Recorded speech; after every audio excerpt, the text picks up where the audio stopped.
Hi Forest fans, Max Newton here on Talk Forest TV. Hit that like, comment and subscribe button. Dan asked me to give you a review of Nottingham Forest losing 2-0 away at Everton and three scandalous referee decisions or non-decisions.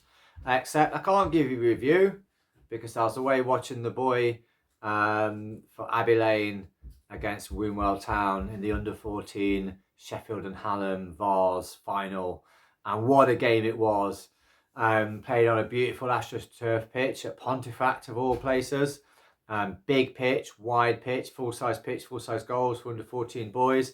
Abbey Lane raced into a 1-0 lead when young Harry danced through the Woonwell Town defence like Johnny Barnes at Maracana and slotted it past the goalkeeper.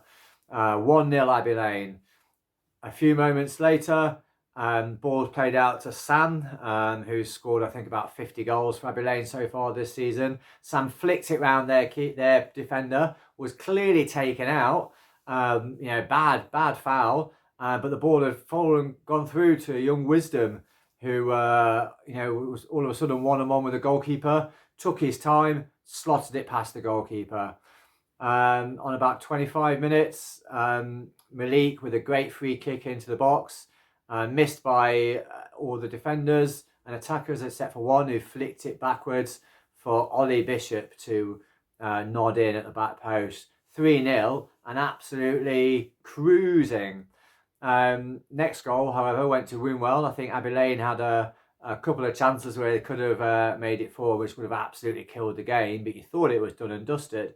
But Woonwell got a free kick, really soft free kick, really, for a handball like that Trippier one against Forest, where he just stood there like that and the ball bounced and hit him on his hand and went out for a corner. For Forest, we didn't even get a corner or a penalty because we don't get penalties, do we? Clearly. Woonwell got a free kick and the free kick was fizzed in and headed into the goal to make it 3-1, and that's how the first half finished.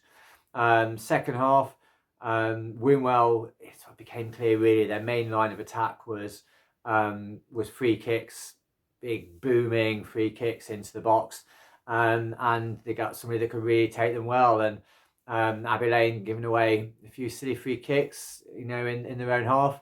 And when you play in a cup final or playoff final at this level, all of a sudden you've got referees that are giving fouls that probably get waved away in league games, and you've got linesmen that flag in for everything. And sure enough, they got we conceded too many of these free kicks, and they big swirling free kick that went in over Jay, the Abbey Lane keeper, to make it 3-2. Woonwell Town up for it and really back in the game. And there's a bit of a flashpoint where Woonwell Town player pulled Baran back, and Baran, he's got a temper, and a temper flared, and the referee did well. He pushed the opposition player, but it was a push in the chest, and the referee calmed them both down and gave a yellow card to each player. Baran had a great opportunity when put through 1-on-1 with the goalkeeper. Goalkeeper made a fantastic save, and really all the good football and the best football being played by Abbey Lane. But they were dangerous. Sam chased the long ball with about 15 minutes to go into the corner, did really well to retrieve it, cut back in and beat his man, drove into the box from the far side and sent a low fizzing shot in past the goalkeeper to make it 4-2. And you think probably at this point, game over. But Woonwell came back again and got another goal. Jay made a great save. Then I think it hit the post, and it was cleared into somebody's back, and eventually the Woonwell Town player put it in to make it 4-3. And really, really squeaky bum time and a bit harem scarum. There were some brilliant clearances. My boy Nate played really well first half in midfield. Rare efforts on goal. He had two, one sneaking in around the back and one a long shot from distance that could have made it 4-0. But yeah, 4-3 with about 5 minutes to go into what seemed like the final minute of the game. Baran and one of the Woonwell players both went for 50-50. Referee seemed to blow for the final whistle. And coaches were on the pitch, players were walking off, shaking hands and so on. And it turned out he hadn't. He'd given the foul.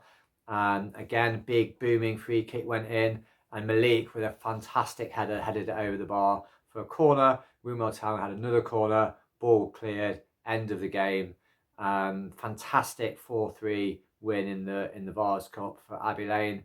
5th cup final in 5 years. Now won 3, lost 2. An absolutely brilliant effort by all the boys.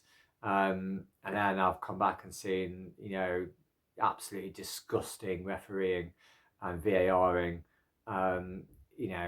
Forest put out a statement, which I think I just saw Jamie Carragher say it's like 2 people in the pub sort of thing that you put out, and he's right. It's a bit lacking in class, but sod it. That's what Arsenal did. That's what Liverpool did, claiming that they might replay games and stuff like that. It's all right having 1, but 3, and they're all stonewall penalties, absolute stonewall penalties. It's an absolute disgrace. What can you do? Come on, you Reds, big game against Man City. Tell you what you can do. Play your bloody best team, Nuno, for goodness sake. This was a game made for Ryan Yates, and Elanga has to start the games. Like 12 goal moments have come from Elanga. He's set up Chris Wood for loads of them. For goodness sake, play your best team. Stop pissing about. And also, you've said your best back two is Murillo and Omobamidele, and then you bring Nick Ate in from the cold for a game. I just don't understand what the manager's doing. Come on, you Reds, let's beat City.